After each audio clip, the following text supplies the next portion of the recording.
Hello music lovers! Or maybe you don't love music yet, but you will. My name is Mr. Maestro and I love music. Have you ever had a song stuck in your head?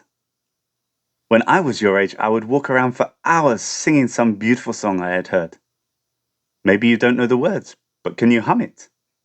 Here, I'll sing mine.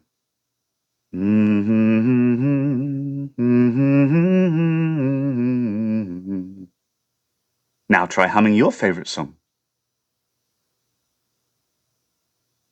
Good! I love music so much that when I was young, I was determined to discover everything I could about all sorts of music.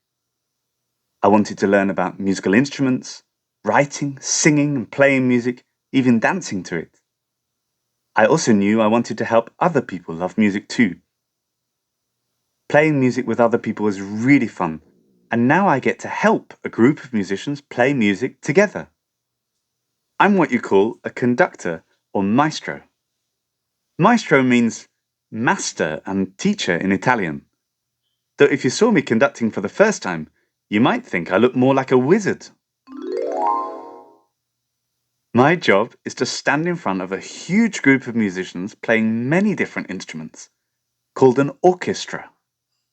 I wave my arms around, holding a little white stick like a wand. Except we call it a baton. It looks like I could be casting spells. But actually I'm making the music happen.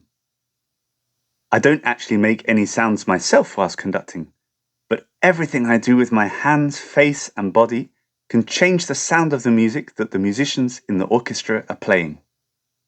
They watch and react to my movements. So for instance, without saying anything, I can make them play really loud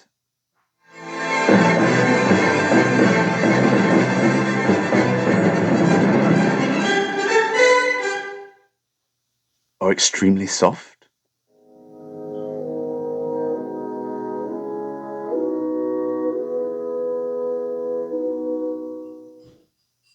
Or super fast.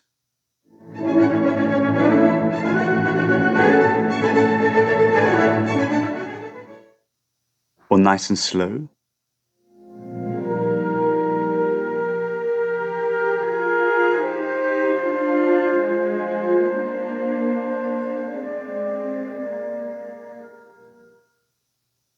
Or smooth and flowing and calm.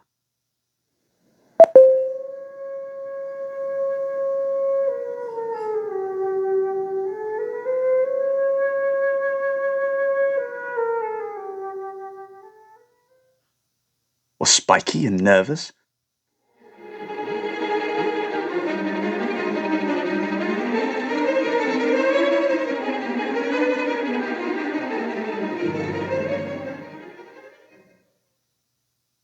Or anything at all, really. I just have to make sure my movements are clear so that they all understand what I want and play the music in the same way at exactly the same time. Otherwise it could be a bit of a chaos and not so beautiful to listen to. It can be hard work, and I've had to learn so much about music and all the different instruments to be a maestro or master at music. But believe me, when a huge orchestra of hundreds of musicians is playing some epic music together, and I get to stand in front and conduct the sounds they produce, then that really feels like I have the most amazing job in the world. I would love to teach you about some of my favourite music. Today we're going to listen to the wonderful London Symphony Orchestra play some of this great music as we learn. Together we can start to become music maestros. Are you ready to go on this musical journey with me? Great. Let's begin.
Wow, wasn't that great?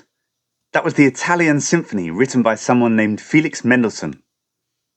A symphony is a large piece of music written for an orchestra. Could you hear the different instruments playing all together? Today, we will learn about some of those instruments. But first, let's learn about what composers do. A composer is a person who creates music. Absolutely anyone can be a composer, or even a conductor like me. You, your sister, your grandmother, your best friend, anyone. If you have hummed a musical tune in your head, something you never heard before that you just made up, you are a composer. A composer might just keep that tune in their head and sing or play it on an instrument from memory. Or they might write it down to share with others, so others can play or sing it too. Felix Mendelssohn wrote the Italian Symphony more than 200 years ago. Aren't we lucky that he wrote it down so we could still hear and play it today? You know how we practice writing letters and words on paper? Then how do we write music down that we think of in our heads? In fact, how did Mr. Mendelssohn write that tune down almost 200 years ago so that we can still enjoy it today? Well, just like your ABCs, music is a language with its own letters that allow us to read, write, and sing. We call those musical letters notes. And notes look like dots and lines on a page. Those notes are read by the musicians who then play them on their instruments. Today, composers can use many different methods, including using a computer to write down those notes. Some composers don't even write them down at all. They simply invent music on the spot, which is called improvising. Did you know you can learn the music language too? Let's talk a little bit about the musical language of notes. Can you think of something that makes a low sound? Maybe a cow mooing or thunder rumbling?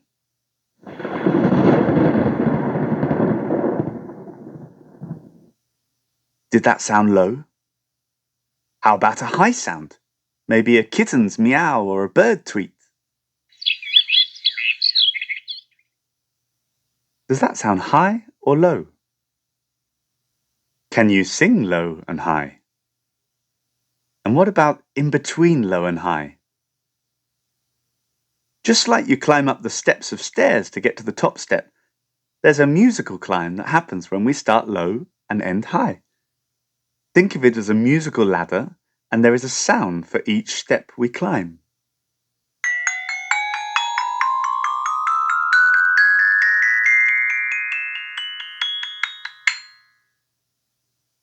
All of those notes can be mixed around to make music. We can put the notes into a new order to create a tune or melody. We can have many different types of melodies. Some melodies go in circles. Some are short, some are long. And some melodies are happy, and some are sad. If the melody sounds happy, it's sometimes called major. If it sounds sad, it can be considered minor.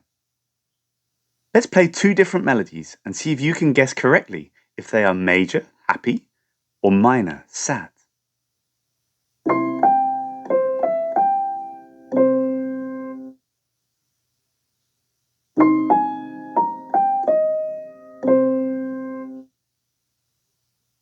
Can you hear one that sounds happy and one that sounds sad?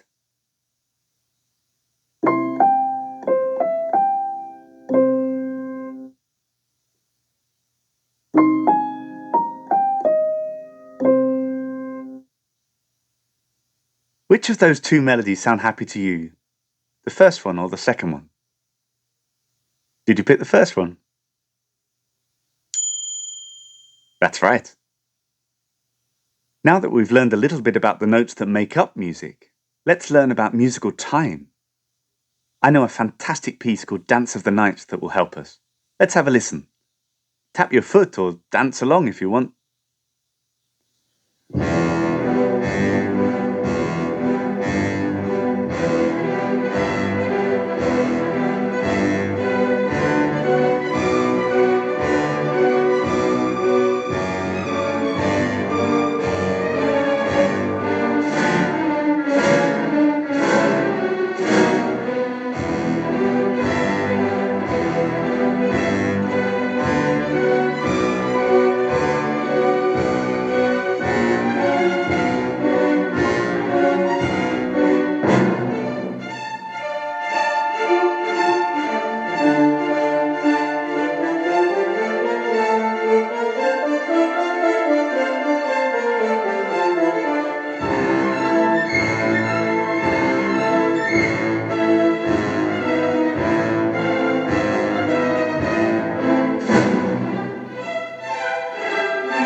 I love that music. It makes me want to march. It was written by a composer named Sergei Prokofiev back in the year 1935. Prokofiev composed his first piano piece when he was only 5 years old.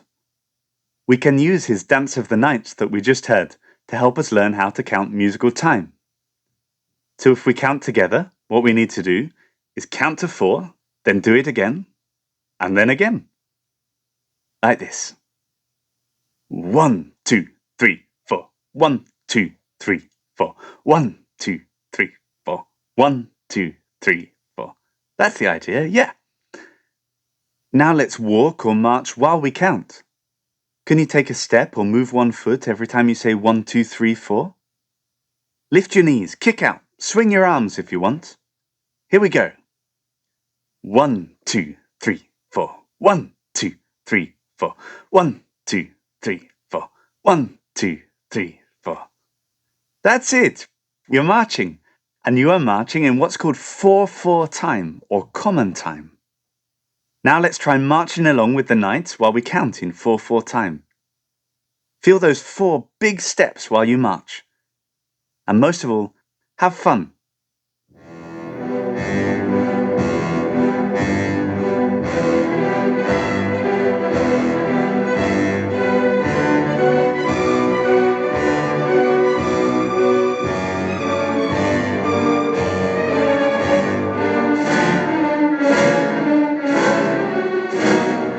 One, two, three, four. 1, 2, 3, 4. 1, 2, 3.